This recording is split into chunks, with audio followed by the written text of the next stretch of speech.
Om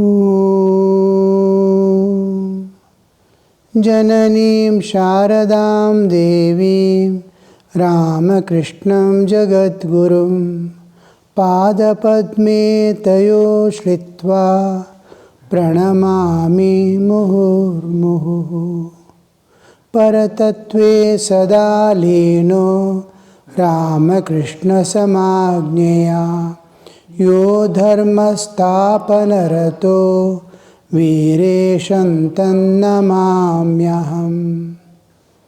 Om Brahmadibhyo Brahma Vidya Sampradaya Kartrabhyo Vamsharishibhyo Mahadbhyo Namo Gurubhyaha Adi Gurum Jagadvandyam Lokadisham Paratparam Navayuga Pravartaram Ramakrishnam Jagadgurum Shri Sharadam Vishwamatam Shishyavrandam Cha Shodasham Asmadacharya Paryantam Vande Guru Paramparam.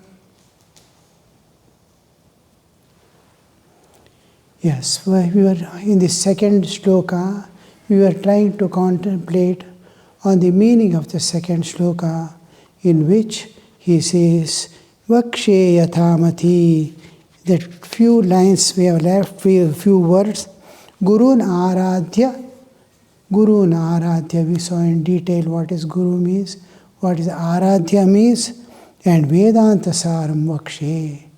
I am going to tell the Vedānta Sāra, essence of Vedānta. Why do we call essence? Because all other things are eliminated. Now, an orange is there, shell is there, seeds are there, and inside the things, unwanted things, so many things are there. Now, just taking out the juice, and if still to be condensed it, the water portion is removed, then what could it be? It is essence, condensed essence. Like this text is a condensed. Essence is also condensed, because so many texts are there expounding Vedanta. But we see, oh, so elaborate, so long. Is it necessary? Is it necessary? Oh, will I be able to read? So then there are bhashas, Shankara Bhasha and all that. Madhusudana, these people have written Tika on Shankara Bhasha. Elaborate. But each tattva is made, expanded at every incident that is passing through. But when we see, oh, we get tired, exhausted. But we want to know the essence by which we can grip both this world and the transcendental.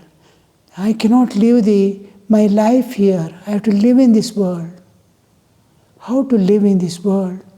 Trying to practicalize the Vedantic truths, the practicalizing. So if I know the essence, if I know the tattva, I can develop whatever I want. So I grasp the tattva, and using that tattva, I will be dealing and interacting with this world and be almost united or be in tune with. If I am not able to remain united, I can remain tuned to it. So I remain tuned to it if I know this. So he is telling, Vedānta Sāram Vakshe Yathamati. Vakshe. He is using future tense, Vakshe. Now, Vakshe, watch me. He can say, watch me. I tell. He's going to write. I am Maya Likhyate. He can tell. I am going to write. I am going to give. Dasye. Now, all this future tense.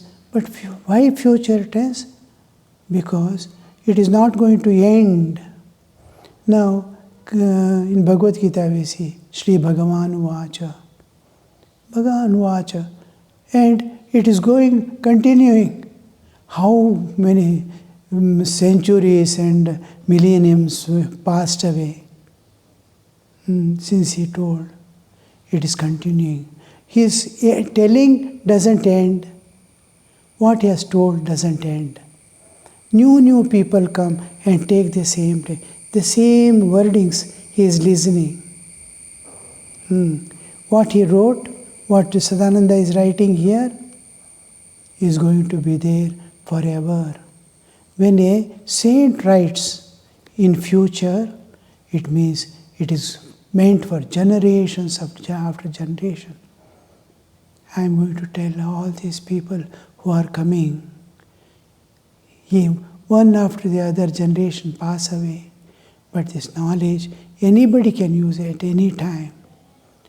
So, one of the important part of the sadhus is the sadhu varga, sannyasi varga, is supposed to earn, preserve, and send the knowledge to the future generations. That is the main function of the sadhu life, to distribute the knowledge, especially the knowledge of the transcendental. So, to gain, to use, every step in the beginning itself you start doing it. So, the small things we try to gain. At one level, when I am intellectually completely convinced and no doubts exist intellectually, I can give that intellectual knowledge.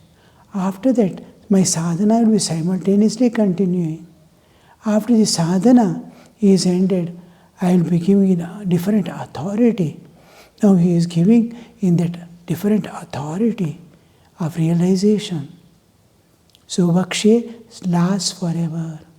Intellectually, if I am giving, it doesn't last forever. The one who is enlightened intellectually, they alone come. The first thing is, our life must be very clean and clear. If smallest defects we depict in our life, neither the companions or the people or the future, let alone the future people, the present people who are associated also will not accept that person. So life must be exemplary. Am I living an exemplary life? Am I example for others how a person, how a sadhu must live? So this exemplary life makes him accept. Then realizations will spontaneously awaken it demands. He commands, he doesn't demand. The nature demands respect for that person. He is enlightened, and nature makes them, just looking at, just hearing their words, accept it and undergo an internal transformation. Intellectual, they will be intellectually enlightened. It will put them into the path, but next generation it may not reach. How many people, just on Bhagavad Gita, how many people have written? Now, Gandhiji, this, that, so many people, modern Westerners, nobody is following that. But this you see, Shankara Bhashya you see. All others will slowly, because it is intellectual level, not out of realization. When Shankara writes a Bhashya, it has authority of realization. When Avatara comes, what would be the dimensions? How long is the eternity? After the generations go, new cycle, new Manu comes up also, it will be there. So Manvantaras pass, but the knowledge they have spread remains. So here Vakshe term is going to convey that I am giving to generations after generations. Yatha mati. This is another word.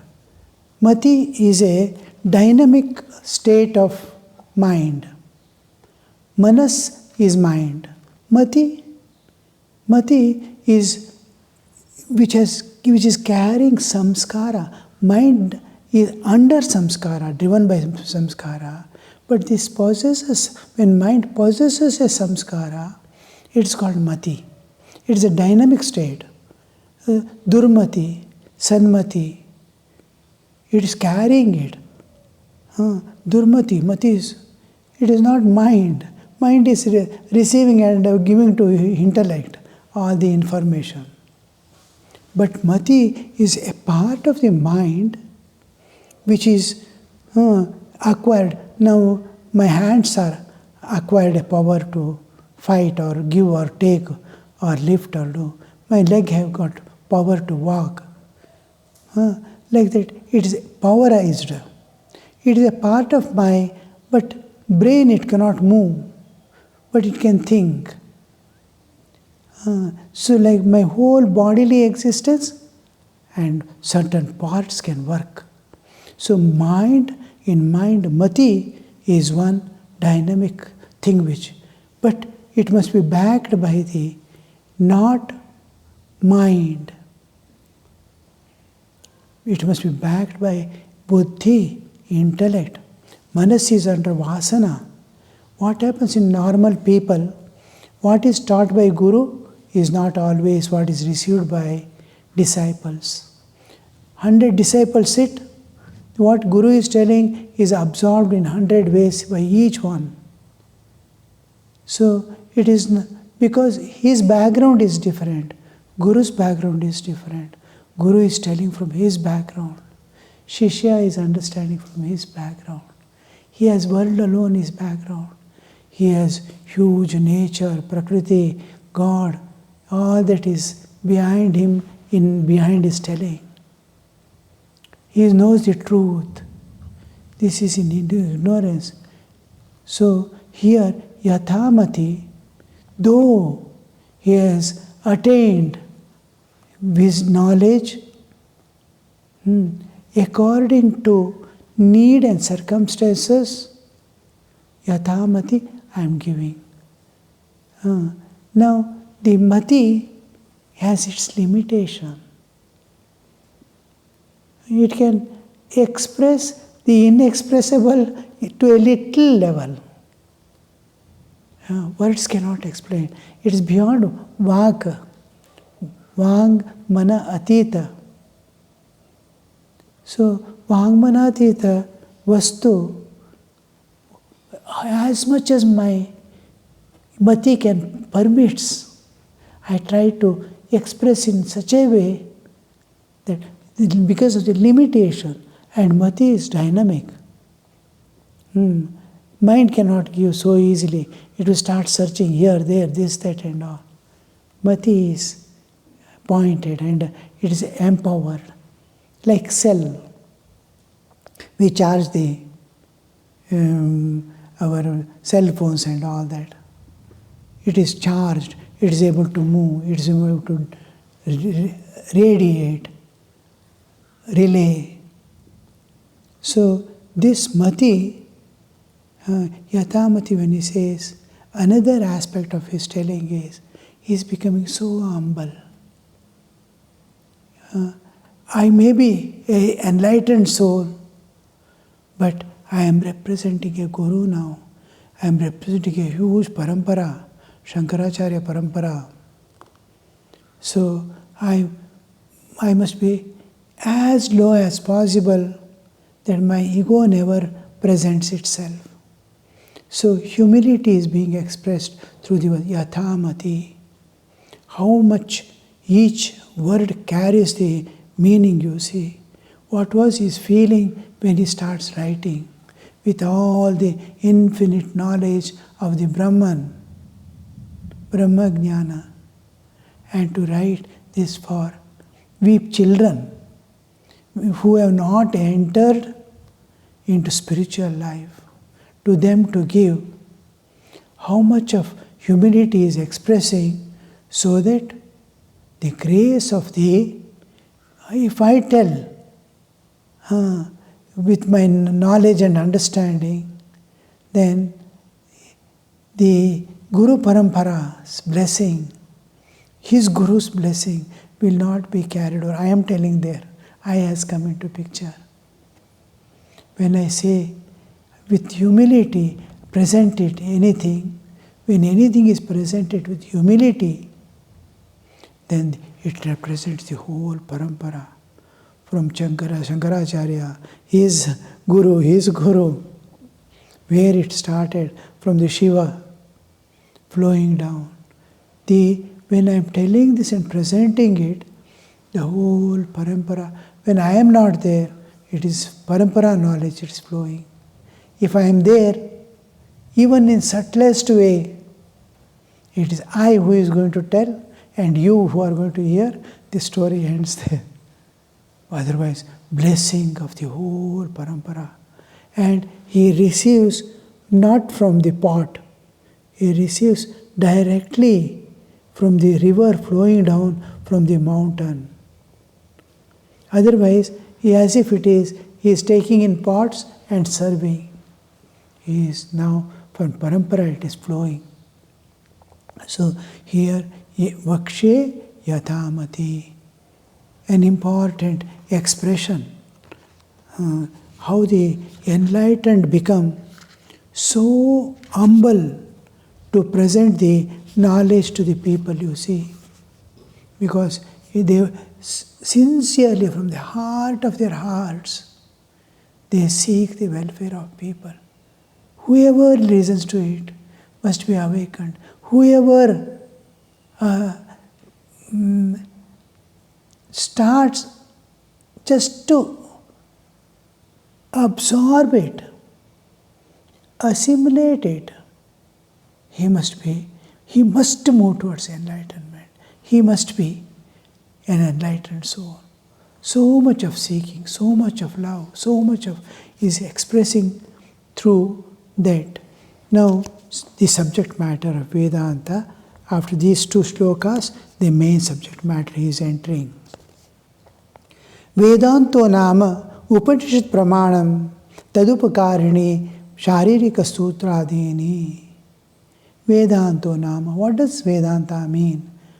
Here nama means, what does it mean? So, Vedanto nama. Vedanta means Upanishad pramanam. Tadupakarini sharirika sutradini. Other things which are supporting the Upanishads. The main source of this knowledge of Vedanta, Vedānta, end portion of the Vedas, Vedānta. We saw in earlier classes that Karma Kanda, Upasana Kanda, Jnana Kanda is the content. Samhita, this, that, and all are Aranika. This division is different. Here it is utility oriented. Karma Kanda, Upasana Kanda, Jnana Kanda. It is for you to utilize this Karma Kanda. You want to fulfill any of your needs and desires, here is the right way to get it done without getting caught in the mesh of the karma. And second is Upasana Kanda, where Saguna Sakara is introduced from the basic need of human life to awaken all the faculties within. Upasana Kanda is given, and it is taught in a beautiful way how to understand, how to love, how to sacrifice. After that comes the Jnana Kanda, where the supreme knowledge, the ultimate knowledge the human can acquire and transcend the nature and know himself or realize his immortality. I am immortal. We have having come to this mortal world, we all think ourselves, though an unknown understanding persists that I am there, I will be there. Though we see deaths everywhere, the thought that death is going to affect me will not come. But we'll be able to understand one day this story is going to end. So this jnana makes him realize, oh, you are not mortal, you are immortal, you are not body, you are spirit. We will stop here today.